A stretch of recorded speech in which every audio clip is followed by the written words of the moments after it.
خود رسول اللہ صلی اللہ علیہ وآلہ وسلم کی تاریخ ملاحظہ فرمائیے، کیا کچھ اذیتیں رسول اللہ صلی اللہ علیہ وآلہ وسلم کو نہیں پہنچائی گئیں، لیکن ایک بار بھی سرکار رسالت مآب صلی اللہ علیہ وآلہ وسلم نے بد دعا کی؟ ایک کہتے ہیں کہ یہودی ہے، جاتا ہے، راستے میں مکہ اور مدینہ کے درمیان کانٹے دار جھاڑیاں ہیں، جہاں ایسے کانٹے اس میں اندر ہیں کہ اگر چبھ جائے تو ایسا سوزش کرتی ہے کہ جیسے شہد کی مکھی نے ڈس لیا ہو۔ یہ ایسا دشمن انسان تھا رسول اللہ کا کہ جاتا تھا اور جا کر کے وہاں سے کانٹے چن کے لاتا تھا، رسول اللہ کے راستے میں بچھا دیتا تھا۔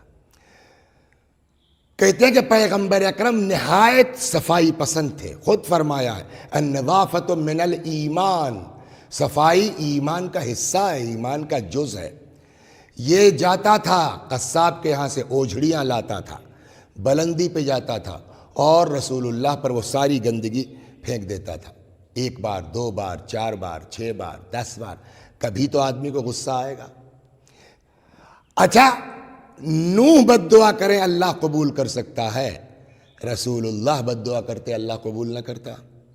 لیکن ایک بار بھی پیغمبر نے اس انسان کے لیے، اس یہودی کے لیے بد دعا نہیں کی۔ کہتے ہیں ایک دن رسول اللہ جو گزرے مسجد کے لیے تو نہ راستے میں کانٹا چبھا، نہ اوپر سے گندگی پھینکی گئی۔ پیغمبر اکرم مسجد میں آئے، اصحاب کرام سے پوچھا وہ میرا دوست کہاں ہے آج؟ لوگوں نے کہا یا رسول اللہ دوست کہاں؟ دوست کون؟ کہا وہ کانٹے والا، اوجھڑی والا۔ کسی نے بتایا یا رسول اللہ وہ تو بیمار ہے۔ بتایا کیوں نہیں تم لوگوں نے؟ چلو ہم لوگ عیادت کو چلتے ہیں۔ کسی نے کہا کہ یا رسول اللہ اتنا اس نے آپ کو ستایا ہے، اس کے باوجود آپ اس کی عیادت کو جائیں گے؟ پیغمبر نے فرمایا جی میں بھی چلوں گا اور آپ لوگوں کو بھی چلنا ہے۔ لے کے آئے اس کے دروازے کے اوپر، دق الباب کیا، بیوی، وہ تو بیمار ہے بستر پہ پڑا ہے، بیوی آئی۔ کون؟ حضرت نے فرمایا میں محمد ابن عبداللہ رسول خدا۔ وہ بھاگی ہوئی اپنے شوہر کے پاس آئی، جی سنتے ہو محمد آئے ہیں، مسلمانوں کے رسول آئے ہیں، تمہاری عیادت کو آئے ہیں اور الٹے معافیاں مانگ رہے ہیں کہ ہم کو دیر سے اطلاع ملی، معذرت کر رہے ہیں، کیا کہتے ہو دروازہ کھول دوں؟ اب انسان یہ بے چین ہو گیا، دروازہ کھولتے ہیں، ان کو بلاتے ہیں، اتنا ستایا ہے، اس کریم آدمی کا سامنا کیسے کریں گے؟ دیکھیے اگر کسی کو بے عزت کرنا ہے تو آپ کسی کو گالی دے کر کے بے عزت نہیں کر سکتے، کسی کو برا بھلا کہہ کے بے عزت نہیں کر سکتے، جب تک انسان خود اپنے نفس میں اپنے آپ کو ذلیل نہ سمجھے بے عزتی نہیں محسوس ہوتی۔ اب یہ انسان سوچنے لگا کیا کریں، واپس کر دیں؟ یہ عربوں کے اخلاق کے خلاف ہے کہ دروازے پر آیا ہوا مہمان واپس کر دیا جائے، بلا لے، سامنا کرنے کی ہمت نہیں ہے۔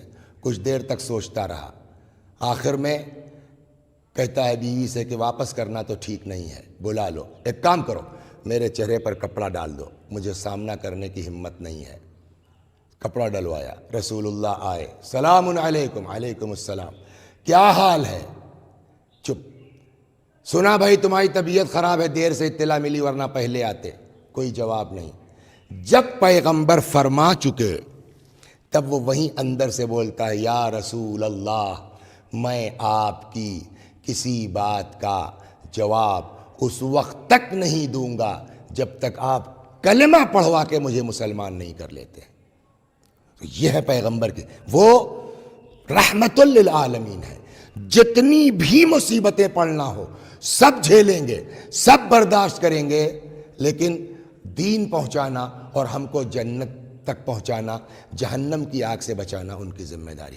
اب رسول اللہ اس دنیا سے چلے گئے تو جو رسول اللہ کی جگہ پر آئے گا اس کی بھی وہی ذمہ داری ہے جو رسول اللہ کی ہے۔ آپ کا گھر جلا دیا جائے، آپ کے گلے میں رسی کا پھندا ڈال دیا جائے، آپ کا بچہ مار دیا جائے، لیکن حضرت علی علیہ السلام جو جانشین پیغمبر ہیں بد دعا نہیں کی ہے۔ ایک ذرا سا تلوار اٹھا لیتے، کسی کی ہمت نہیں تھی، لیکن آپ دیکھیے در خیبر، جس کے لیے کتابوں میں ملتا ہے کہ در خیبر کا وزن 320 کنٹل تھا، 32 ٹن۔ مولا کائنات نے کیا کیا؟ 18 آدمی رسے کی مدد سے ایک دروازے کو کھولتے تھے، یعنی دونوں دروازوں کے لیے 36 آدمی۔ مشہور روایت یہ کہ 40 لوگ مل کر کے در خیبر دروازہ کھولتے تھے۔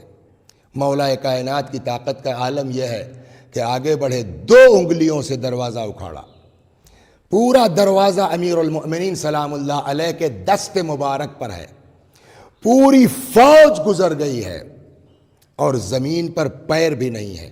ہے کوئی آلہ جو مولا کائنات کی طاقت کو ناپ لے؟ ہے کوئی آلہ جو امیر المومنین کی طاقت کا اندازہ کر لے؟ لیکن یہی علی جس کی طاقت کا یہ عالم ہے، جس کی قوت کا یہ حال ہے، رسول اللہ کی وفات ہوئی، وفات پیغمبر کے بعد امیر المؤمنین سلام اللہ علیہ کے گلے میں رسی کا پھندا ڈال دیا گیا، ایک آدمی آگے سے کھینچتا ہوا، دوسرا آدمی پشت سے ڈھکیلتا ہوا، سمجھ میں نہیں آتا۔ دیکھیے، ہم اور آپ چونکہ بچپنے سے شیعہ گھر میں پیدا ہوئے ہیں، سنتے چلے آئے ہیں، اس لیے ہم کو تو یقین ہے، لیکن عام آدمی اگر وہ تاریخ کے صفحات پر یہ 2 متضاد چیزیں پڑھے گا کہ ایک ایسا انسان جس کی طاقت کا عالم یہ ہے، اسی انسان کے گلے میں رسی کا پھندا ہے، آدمی کی سمجھ میں آئے گا؟ ہمارا بھی دل عجیب ہوتا ہے کہ پوچھے مولا یا امیر المومنین، اتنی قوت کے بعد، اتنی طاقت کے بعد کیوں آپ نے برداشت کیا؟ ہمت نہیں تھی کہ یہ لوگ آپ کے قریب ہو جاتے؟ عجب نہیں مولا کائنات جواب دیں، خاموش رہو، جذباتی مت بنو، میرے ساتھ ساتھ رہو، ابھی اندازہ ہو جائے گا۔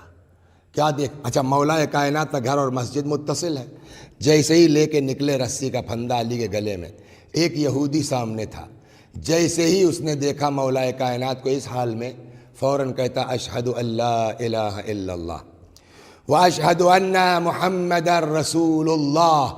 اس کے ساتھ کوئی اور تھا، کہنا کیا ہوا، کلمہ پڑھ لیا تم نے، مسلمان ہو گئے تم؟ اس نے کہا ہاں۔ کہا کیوں؟ اب اس کا جواب سنیے، کہتا میں خیبر کا یہودی ہوں، میری انہی آنکھوں نے دیکھا ہے اس انسان کو در خیبر اکھاڑتے ہوئے، میری انہی آنکھوں نے دیکھا ہے کہ اس انسان کے ہاتھ کے اوپر در خیبر ہے، پوری فوج جو ہے وہ ان کے ہاتھوں پر سے گزر گئی ہے، آج وہی آنکھ دیکھ رہی ہے کہ اس انسان کے گلے میں رسی کا پھندا ہے۔ میں نے بہت غور کیا کہ کہاں وہ طاقت اور کہاں یہ صبر، بہت غور کیا، ایک ہی بات سمجھ میں آتی ہے کہ یہ واقعاً اللہ کے نمائندے ہیں۔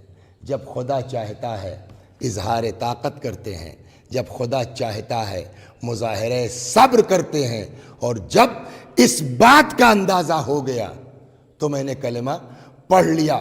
اس کا مطلب یہ ہوا، اب جب نہیں، عجب نہیں مولا کائنات مسکرا کے آواز دیں، سمجھ میں آیا کیوں میں نے جو ہے وہ رسی کا پھندا گلے میں ڈلوایا؟ اگر ایک آدمی بھی